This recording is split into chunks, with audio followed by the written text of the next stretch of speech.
بسم اللہ الرحمن الرحیم۔ السلام علیکم ناظرین، آپ دیکھ رہے ہیں اسٹاک محمد زاہد ایک بار پھر آپ کی خدمت میں حاضر ہے۔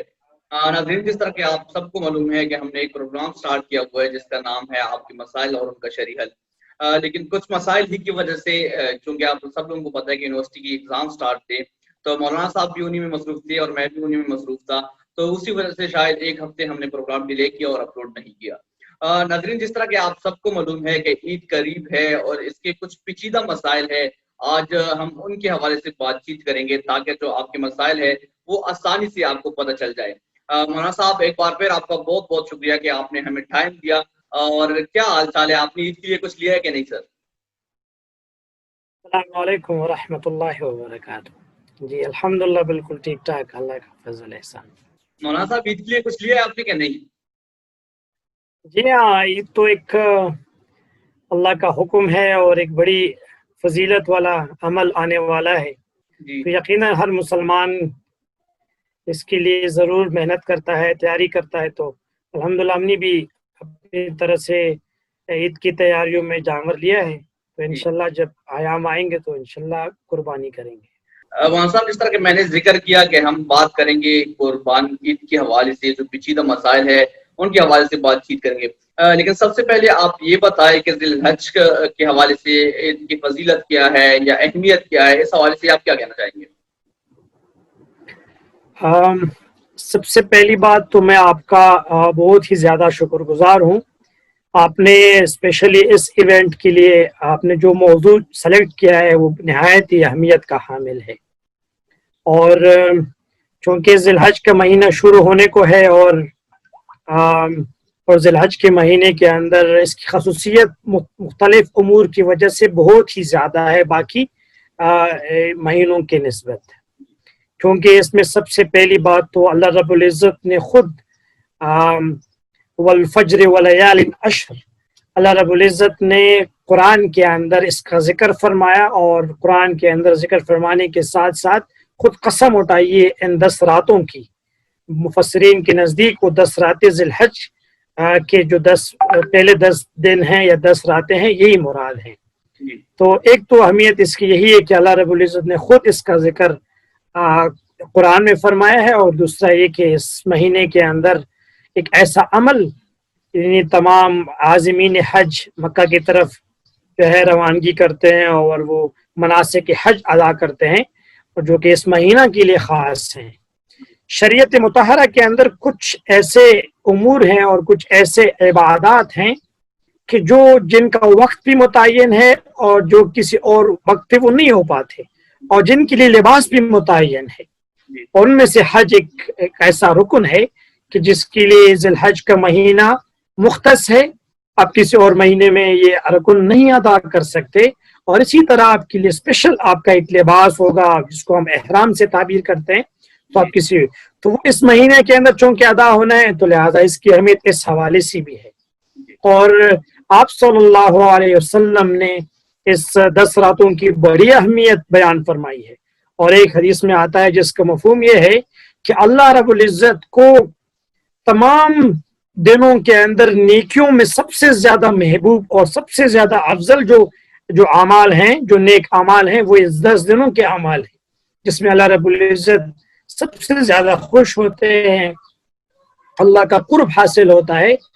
اور اسی طرح ایک حدیث کا مفہوم ہے کہ ایک رات، یعنی اگر پہلی ذی الحج سے لے کر 8 ذی الحج تک اگر کوئی وہ کرتا ہے، روزہ رکھتا ہے، تو ہر ایک دن کے روزے میں اس کو 1 سال کے روزوں کے برابر ثواب ملتا ہے۔ اور پھر 9 ذی الحج، جس کو ہم عرفہ کا دن کہتے ہیں، جو دعاؤں کے لیے مخصوص ہے، جس میں بڑی دعائیں قبول ہوتی ہیں، اور اس کے علاوہ اور اس دن کا جو روزہ رکھے گا، حدیث میں آتا ہے کہ اس کے اگلے اور پچھلے سال کے تمام گناہ معاف کر دیے جاتے ہیں۔ تو یقیناً یہ ایک فضائل کے اعتبار سے ایک اہمیت والا مہینہ ہے۔ اللہ تعالی ہم اس پر ان آیام کی صحیح طرح قدر کرنے اور اس میں ذکر و اذکار اور عبادات کرنے کی ہمیں توفیق عطا۔ سر، یہ تو فضائل اور اہمیت کے حوالے سے بات چیت ہو گئی۔ کچھ پیچیدہ مسائل ہوتے ہیں جو ہم قربانی کرتے ہیں، اس وقت ہمارے سامنے آ جاتے ہیں، وہ کیا مین مسائل ہے، وہ کیا مین پرابلمز ہے جو ہمیں پیش آتے ہیں، اس حوالے سے آپ کیا کہیں گے؟ دیکھیں، قربانی کے حوالے سے یقیناً ذی الحج کے مہینہ میں جب ہم عید الاضحیٰ کی قربانی کرتے ہیں، تو میں اس کی تمہیداً کچھ باتیں عرض کر دیتا ہوں۔ پہلی بات تو یہ کہ ہم بہت سارے ہمارے مسلمان بھائی جس کو ہم عامت الناس کہتے ہیں، یا ان کو اس حوالے سے مکمل اور تفصیلی علم نہیں ہوتا کہ کس شخص کے اوپر یہ قربانی فرض ہے۔ ایک مغالطہ یہ پایا جاتا ہے کہ جو لوگ یہ سمجھتے ہیں کہ جن کے اوپر زکوٰۃ فرض ہے تو ان کے اوپر قربانی ہے، اور جن کے اوپر زکوٰۃ فرض نہیں ہے تو ان کے اوپر قربانی بھی نہیں ہے، حالانکہ ایسا نہیں ہے، بلکہ حقیقت حال یہ ہے کہ ایسا بھی ہو سکتا ہے کہ جن لوگوں کے اوپر زکوٰۃ فرض نہیں ہے لیکن قربانی ہو سکتی ہے، فرض ہو اس کی، کیونکہ زکوٰۃ کے جو شرائط ہیں وہ قربانی کے لیے وہ شرائط نہیں ہیں۔ پہلی چیز میں آپ کو یہ عرض کر دوں کہ زکوٰۃ کن لوگوں کے اوپر فرض ہے اور قربانی کن لوگوں کے اوپر فرض ہے۔ تو شریعت مطہرہ کے اندر 4 چیزیں ہیں کہ وہ اگر 4 چیزیں کسی کے پاس پائی جائیں اور ان کے اوپر حولان حول اور سال گزر جائے تو ان کے اوپر زکوٰۃ فرض ہوتا ہے۔ مثال کے طور پر 7.5 تولہ سونا ہے، اور 52.5 تولہ چاندی ہے، اور ہارڈ کیش ہیں جس کو ہم نقدی کہتے ہیں، اور بزنس گوڈز جن کو ہم مال تجارت کہتے ہیں۔ اگر اور مال تجارت اور ہارڈ کیش کی مقدار کتنی ہونی چاہیے؟ 52.5 تولہ چاندی کی قیمت کے برابر اگر اتنی ہے، اور اس کے اوپر سال جب گزر جائے تب اس کے اوپر زکوٰۃ فرض ہے۔ لیکن قربانی کے لیے یہ شرائط نہیں ہے، قربانی کے لیے ایک اور شرط بھی ہے۔ پہلی چیز یہی 52.5 تولہ سونا اگر کسی کے پاس ہے، یا 52.5 تولہ چاندی کسی کے پاس ہے، یا پھر 52.5 تولہ چاندی کے بقدر اگر ان کے پاس مالی تجارت ہے یا نقدی ہے، ٹھیک ہے۔ اور 5ویں چیز جو ہے وہ یہ ہے کہ ان کے پاس اگر ضرورت سے زائد سامان اگر گھر میں موجود ہے، یعنی ضرورت سے زائد سے مراد ایسا سامان گھر میں موجود ہے جس کی قیمت بنتی ہے، اور وہ سامان کیسا ہو کہ ان کو سال بھر استعمال کرنے کی ضرورت ہی نہیں پڑی۔ کوئی چیزیں ایسی جیسے ہمارے گھروں میں سامان پڑا رہتا ہے، مختلف چیزیں ہوتی ہیں، ڈنر سیٹس پڑے ہوتے ہیں، اس کے علاوہ باقی چیزیں جو سال بھر جن کا استعمال کی ضرورت نہیں پڑتی۔ تو اور یہ 5 چیزیں اگر کسی کے پاس ہیں، اور 5 چیزیں ایام قربانی والے ایام یعنی 10، 11، 12 ذی الحج کو اگر یہ چیزیں کسی کے پاس ہو گئیں، ان کے اوپر سال گزرنا ضروری نہیں ہے۔ مثال کے طور پر 9 ذی الحج تک اگر کسی کے پاس کچھ بھی نہیں ہے، لیکن 10 ذی الحج کو کسی کے پاس یہ 5 چیزیں آ گئیں، ان میں سے سارے آ گئے یا ان میں سے کچھ آ گئے، تو ان کے اوپر قربانی لازم ہے۔ تو اس طرح خلاصہ یہ ہوا کہ حج قربانی کن کے اوپر فرض ہے؟ قربانی ان لوگوں کے اوپر فرض ہے جن کے پاس یہ 5 چیزیں ہوں، سونا اور چاندی یا مالی تجارت، یا پھر ہارڈ کیش، اور ضرورت سے زائد سامان اگر کسی کے پاس موجود ہے اور وہ ان ایام کو پائے، یعنی قربانی والے ایام کو پائے، تو ان کے اوپر قربانی کر دینی چاہیے۔ تو لہٰذا یہ ایک بڑا مسئلہ قربانی کے حوالے سے ہے کہ ہمیں پتہ نہیں ہوتا کہ قربانی کن کے اوپر۔ ایک تو یہ بات ہو گئی۔ دوسری بات یہ کہ ایک مغالطہ یہ پایا جاتا ہے کہ کچھ لوگ کہتے ہیں کہ اگر خاندان میں سے ایک قربانی ہو جائے تو سب کی طرف سے ادا ہو جاتی ہے، حالانکہ ایسا نہیں ہے، بلکہ قربانی کے حوالے سے یہ ضروری ہے کہ پہلی چیز ہر بالغ عاقل مسلمان اگر وہ 5 چیزوں کا مالک ہے اور ملکیت میں یہ 5 چیزیں ہیں یا 5 چیزوں کا کچھ، ٹھیک ہے، تو پھر ان کے اوپر الگ سے قربانی ہوگی، اور تمام لوگوں کی طرف سے ایک قربانی یہ ناکافی ہے، بلکہ جو بالغ لوگ ہوں گے جن کے ملک میں مال ہوگا ان کی طرف سے ان کی ادائیگی رہ جائے گی۔ تو لہٰذا یہ دیکھنا ہوگا کہ ہمارے خاندان کے اندر کتنے لوگ بالغ اور عاقل مسلمان ہیں اور ان کے ملک میں یہ ساری چیزیں ہیں، تو ان کے اوپر قربانی ہوگی، اور ہر بندہ اپنے حصے کی قربانی جو ہے وہ الگ سے کرے گا۔ جی سر، قربانی کس طرح ہونی چاہیے؟ مطلب قربانی کا طریقہ کار کیا ہے؟ ہم گائے ہے یا بھینس ہے، اس کو کس طرح ذبح کریں سر؟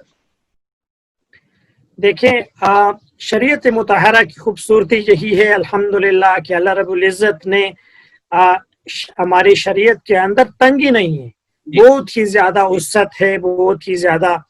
اور اگر صحیح معنوں میں اس قربانی کو دیکھا جائے تو اس کے دنیاوی اعتبار سے جس کو ہم اکنامک امپیکٹ کہتے ہیں، یہ ایک بڑی اکنامک ایکٹیویٹی ہے جس میں بہت سارا جو ہے ٹرن آؤٹ ہو جاتا ہے، اور اس سے بہت زیادہ فوائد. میں اس ڈیٹیل میں نہیں جاتا، لیکن یہ ضرور کہتا ہوں کہ قربانی شریعت نے ہمیں بہت ہی زیادہ وسعت عطا فرمائی ہے. دیکھیں کچھ جانور ہیں جن جانوروں کے بارے میں ہے کہ آپ ان جانوروں کی قربانی کر سکتے ہیں، اور ان کی قربانی اگر کسی کے پاس بکرا ہے، دمبا ہے، بیڑ ہے، یا پھر بکری ہے، ٹھیک ہے، اس کے علاوہ گائے، بھینس، تمام اونٹ، ان تمام چیزوں کے اوپر قربانی ہو سکتی ہے. لیکن ان کے اس کے لیے کچھ مخصوص عمر ہے کہ اگر آپ کے پاس چھوٹے جانور میں سے جیسے دمبا، بکرا وغیرہ ہو گیا، تو ان کی عمر کم از کم 1 سال ہونی چاہیے، ٹھیک ہے، یا اتنا توانا ہو، یا اتنا تندرست اور توانا ہو کہ وہ 1 سال کے جانور کے برابر لگے، ٹھیک ہے، تو آپ اس کے اوپر قربانی ہو سکتی ہے. اور اس کے علاوہ اگر آپ کے پاس بیل ہے، گائے ہے، تو اس کے لیے وہ 2 سال کا ہونا ضروری ہے، یا پھر وہی شرط ہے کہ وہ اتنا توانا ہو جو 2 سال تک لگے، تو آپ اس کی قربانی کر سکتے ہیں. مولانا صاحب کے ذریعے معلوم کیا جاتا ہے کہ یہ اتنی عمر کی ہے یا اتنی عمر کی، یہ کیسا ہے؟ اس حوالے سے آپ کیا کہیں گے؟ یہ دانتوں کا جو دانتوں کی یہ ایک علامت ہے، جی، ٹھیک ہے. اصل میں ان کی عمر اور ان کی تندرستی کو دیکھا جائے گا.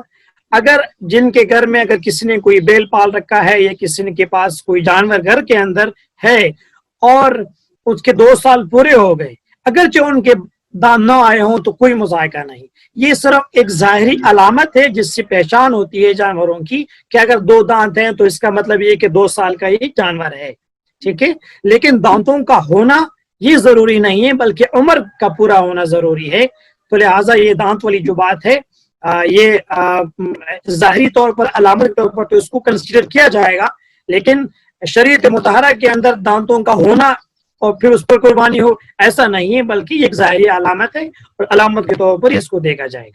اب آپ دیکھ سکیں گے ہر جمعرات شب 8 بجے پروگرام آپ کے مسائل اور ان کا شرعی حل محمد زاہد کے ساتھ صرف اور صرف نیوز ٹاک پر. آپ بھی اس پروگرام کا حصہ بن سکتے ہیں. اپنے سوالات بھیجیے ہمیں 0313014556 پر. ہم پوچھیں گے آپ کے سوالات اور دیں گے ان کے جواب. خدایا فضل فرما دل بدل